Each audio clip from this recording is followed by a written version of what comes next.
Welcome back after the break. और अब कुछ इंपॉर्टेंट सेगमेंट इसलिए भी है क्योंकि इस वक्त हम देख रहे हैं यूरोप में गैर कानूनी मुहाजिरीन की बढ़ती हुई मौजूदगी पर तशवीश के बाद 19 यूरोपीय ममालिक ने यूरोपीय कमीशन से मुतालबा किया है कि वो अफगान जो लोग हैं, जो मुहाजिरीन हैं, वो जो गैर कानूनी तौर पर यूरोप में मुकीम है, चाहे वो रज़ाकाराना तौर पर है या फिर ज़बरदस्ती, उनको अफगानिस्तान वापस भेजा जाए। और इन ममालिक ने यह भी कहा है कि इस इक़दाम के लिए अफगानिस्तान की तालिबान हुकूमत से बातचीत भी एजेंडे में शामिल है। और इन ममालिक ने यह भी जोर दिया है कि 2021 के बाद काबुल के साथ किसी बाज़ाब्ता मुआहदे की अदम मौजूदगी महाजरीन बाशमूल मुजरिम करार दिए गए अफराद को वापस भेजने के अमल में एक बड़ी रुकावट भी है। इसके साथ साथ हम देख रहे हैं कि अभी स्वीडन में भी कुछ काफ़ी हलचल मची हुई है। पूरे यूरोप में जो है शहरियत के कानून पर इस वक्त काफ़ी हलचल है और जो दाएं बाजू की जमातें हैं उनका काफ़ी सख्त मौक़िफ़ भी नज़र आ रहा है। शहरियत वापस लेने के हवाले से कानून साजी भी की जा रही है। इस तमाम तर सिचुएशन पर बात करने के लिए ज़ुबैर हुसैन स्वीडन से हमारे कॉल ज्वाइन कर चुके हैं। Thank you so much Zubair for your time. सबसे पहले तो मुझे यही बताएं कि अभी तक कितने अफगानियों को डिपोर्ट किया जा चुका है और कितना इस वक्त क्या कोई एस्टिमेट है इसके हवाले से? देखिए, ये टोटल 20 ऐसे मुल्क हैं यूरोप के जिसमें 19 यूरोपीय यूनियन के मेंबर ममालिक हैं और नॉर्वे शामिल है। इन्होंने मजमूई तौर पे 18 अक्टूबर को जो है वो यूरोपीय कमीशन को खत लिखा है कि जिसमें उन्होंने ये दरख्वास्त की है कि तालिबान की जो डिफेक्टो हुकूमत है उसके साथ जो है वो मुज़ाकरात का आगाज होना चाहिए और किसी किस्म का जो है वो लाए अमल तय करना चाहिए जिसमें अफगान माजरीन को जो है खासतौर पर उन माजरीन को जो कि मुजरिम समझे जाते हैं या फिर जो है वो इन ममालिक की जो कौमी सलामती है उस पर खतरे की अलामत समझा जाता है उनको किसी तरीके से डिपोर्ट किया जा सके।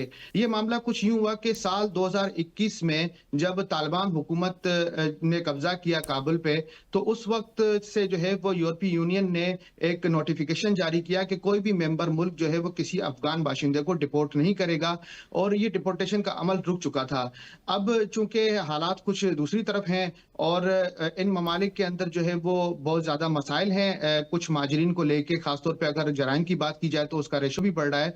तो इस हवाले से ये तमाम मुल्क चाहते हैं कि किसी तरीके से अब ये प्रोसेस दोबारा शुरू होना चाहिए।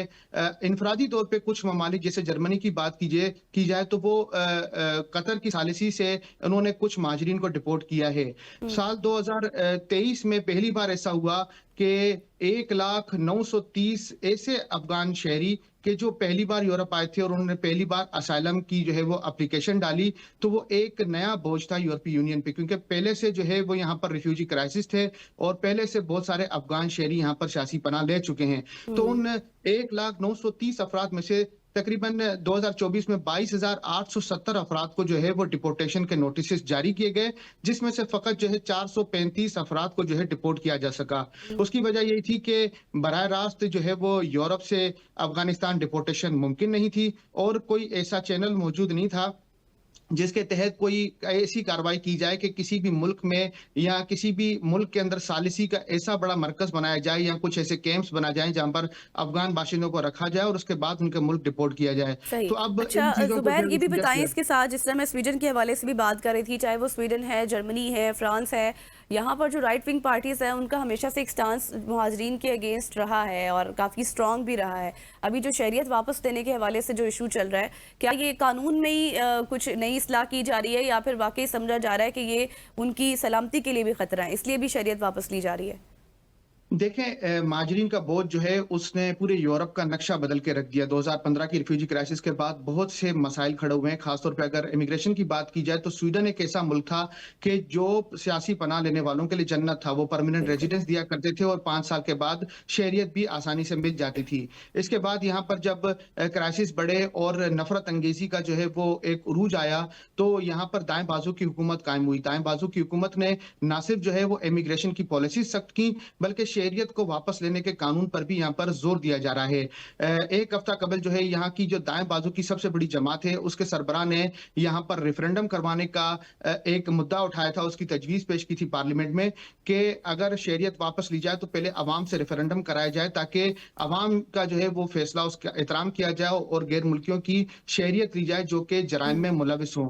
लेकिन कल जो है पार्लियामेंट में उसके खिलाफ वोट आया और रेफरेंडम अब नहीं होगा। अलबत्ता यह है कि यह कहना कि ये खतरा टल गया तो ये जो है वो खामख्याली होगी माजरीन की। उसकी वजह ये है कि आगे चल के अगले साल यहाँ पर इलेक्शन आने हैं और हो सकता है कि ये पार्टी जो है बड़े इक़्तिदार को हासिल करके जो है वो बड़े मजबूत वोटों के साथ इक़्तिदार में बैठे और कोई नई पॉलिसी या नया कानून पास कराए जो कि शहरियत के लिए मुश्किल हो। सही। यहाँ पर ऑलरेडी जो है वो एक तजवीज़ दी जा चुकी है कि 5 साल की जगह जो है वो 8 साल अगर आप रहेंगे स्वीडन में तो आपको जो है वो शहरियत अलॉट की जाएगी।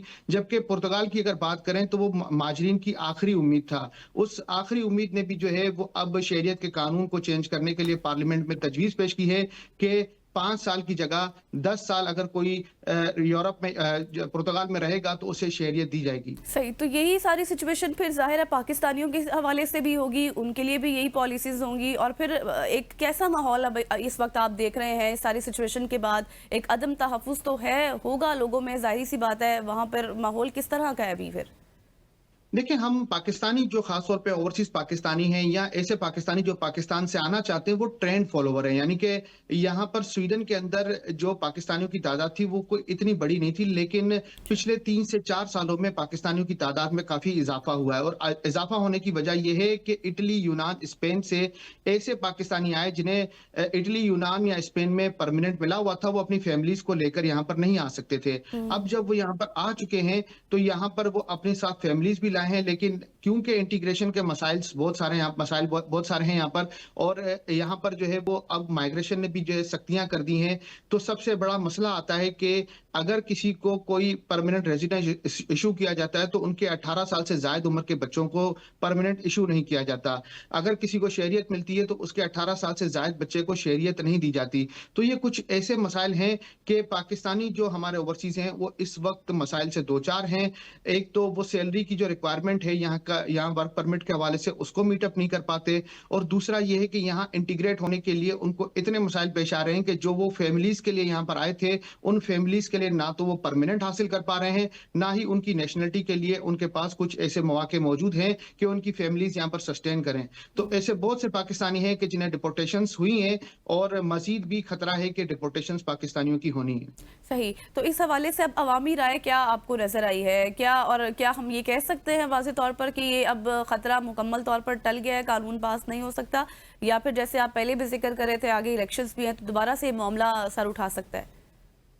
देखिए, यहाँ पर स्वीडन की अगर बात करें या यूरोप के ऐसे ममालिक जो कि टॉप नॉच कंट्रीज हैं या ऐसे अमीर मुल्क हैं कि वहां पर अब नफरत अंगेजी जो है वो तूल पकड़ चुकी है, खासतौर पर गैर मुल्कियों के खिलाफ। तो यहाँ पर हमेशा जो है वो किसी एक पॉइंट पर सियासत की जाती है। पिछली दफा दाएं बाजू की हुकूमत इसलिए बनी कि यहाँ पर माजरीन की आमद को कम करना था और माजरीन की आमद 2024 में 40 साल की सतह से कम आ गई है कि यानी कि इतने कम माजरीन यहाँ पर आना शुरू हुए हैं कि अब यहाँ पर गैर मुल्की नए नहीं आ रहे। वजह यह है कि इस हुकूमत ने वादा किया था अपने वोटर से कि हम इमिग्रेशन की पॉलिसी इतनी सख्त करेंगे कि यहाँ पर जो मौजूद माजरीन है वो मुल्क छोड़ के जाएंगे या उन्हें जबरी डिपोर्टेशंस मिलेंगी या फिर जो है हम ऐसी सख्तियां करेंगे कि यहाँ पर मजीद माजरीन ना आए। तो उन्होंने अपना वादा पूरा किया।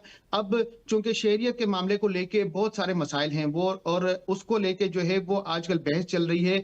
सितंबर 2000 जो है वो 26 में इलेक्शन अक्टूबर तक होंगे और सितंबर से अक्टूबर तक इनको पार्टी डिबेट्स के अंदर अपनी ये साबित करना है कि हम आने वाले अपने टेन्योर के अंदर कुछ ऐसा कानून भी पास करेंगे कि गैर मुल्की जो हैं जिन्होंने धोखाधड़ी के जरिए शहरियत हासिल की है उनकी शहरियत वापस ले सकें। धोखाधड़ी की अगर बात करें तो यहाँ पर फेक मैरिजेस हैं, फेक डिग्रीज पे स्टूडेंट वीजों का इजरा है और फर्जी नौकरियां हैं। तो ऐसे मामला जो है वो सामने आए हैं जिनका जो है डेटा इस वक्त इन दाएं बाजू की हुकूमत के पास मौजूद है जो अगले साल इलेक्शन के वक्त पार्टी डिबेट्स के अंदर अपने वोटर्स को पेश की जाएंगी और किसी एक चीज को मुद्दा बनाया जाएगा और ऐन मुमकिन है कि शहरियत के कवानीन को जो है ऐन मुद्दा बना के दोबारा से वो इक़्तिदार के अंदर ये दाएं बाजू की हुकूमत आ सकती है। तो ये खतरा टला नहीं बल्कि ये रहते रहते मुश्किलात का जो है अंबार बन रहा है और आगे चल के 10 से 15 साल जो है वो यूरोप के अंदर माजरीन के लिए इंतहाई मुश्किल तरीन साल होंगे। सही, और इसके साथ जिस तरह भी आपने जिक्र किया ये फेक जॉब्स का, डॉक्यूमेंटेशन का, इन्फ्लेशन अलाउंस जो गैर ज़रूरी इस्तेमाल किए जा रहे हैं, ज़ाहिर है अगर इस पॉइंट को मुद्दा बनाया जाता है फिर तो गैर मुल्की इससे भी बहुत ज़्यादा मुतासर होंगे क्योंकि एक रेशो है इसकी भी। बिल्कुल इसी तरीके से जैसे मैंने आपको बताया कि स्वीडन जो है वो सियासी पनाह के मुतलाशियों के लिए एक जन्नत हुआ करता था। यहाँ पर जो सियासी पनाह के मुतलाशी होते थे उन्हें फ़ौरन परमानेंट रेज़िडेंस इश्यू किया जाता था। उसके बाद उनको तकरीबन 3 से 4 साल का एस्टेब्लिशमेंट प्लान दिया जाता था कि वो सोसाइटी में इंटीग्रेट हों। हुँ, इस दौरान जो है वो उनको मुफ़्त में ज़बान सिखाई जाती थी। उनको किराए के अलाउंस दिए जाते थे। उनको पर डे एक्टिविटी यानी कि अगर वो स्कूल जाते थे तो उनको रोज़ाना की बुनियाद पर बेरोज़गारी का अलाउंस मिलता था ताकि वो सोसाइटी में अच्छे तरीके से जम हो सकें। हुँ, जब उनका एस्टेब्लिशमेंट प्लान खत्म होता था और अगर उनको जॉब मार्केट में मुयस्सर नहीं होती थी तो उनको सोशल बेनिफिट्स मिलते थे। तो अच्छा। यूँ करके तकरीबन 6 से 7 साल एक महाजर फैमिली या ऐसे सियासी पनाह के मुतलाशी जो स्वीडन आए थे वो 6 से 7 साल तक बगैर काम किए अपनी ज़िंदगी अच्छे से गुज़ार रहे थे। फिर उसके बाद क्योंकि ये आदी हो जाते थे इस तमाम तर बेनिफिट्स लेने के, तो वो कभी खुद की बीमारी का कोई बहाना बनाते थे, कोई ये कहता था कि हमें साइकोलॉजिकल प्रॉब्लम है। तो ऐसे बहुत से महाजरीन हैं कि जो यहाँ पर वेलफेयर सिस्टम पर बर्डन बन गए हैं। हुँ, खास तौर पर अगर बात करूँ तो यहाँ पर अफ़गान महाजरीन की भी बात की जाए तो अफ़गान महाजरीन के कुछ ऐसे बच्चे 2015 के रिफ्यूजी क्राइसिस के बाद यहाँ पर आए, जिन्हें एनसम कमांडे-बान यानी कि ऐसे बच्चे जो सरपरस्तों के बगैर स्वीडन में आए थे, उनको यहाँ पर जो है वो परमानेंट रेज़िडेंस जारी की गई।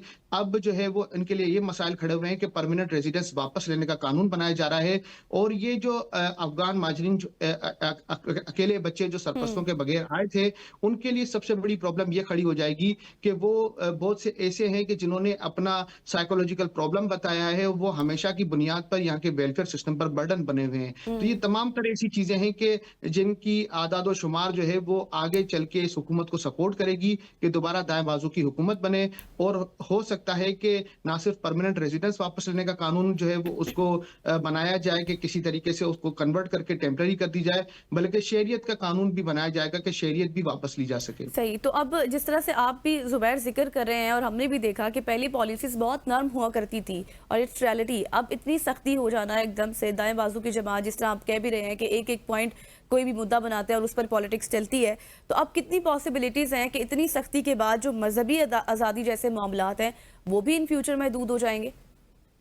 देखिए, यहाँ पर एक बड़े मुनज़्ज़म तरीके से जो है मज़हबी मुनाफ़रत भी फैली। यानी कि यहाँ पर कुरान सोज़ी के वाक़यात हुए, ना सिर्फ़ स्वीडन में बल्कि यूरोप के दीगर ममालिक में भी ये मामलात खड़े हुए।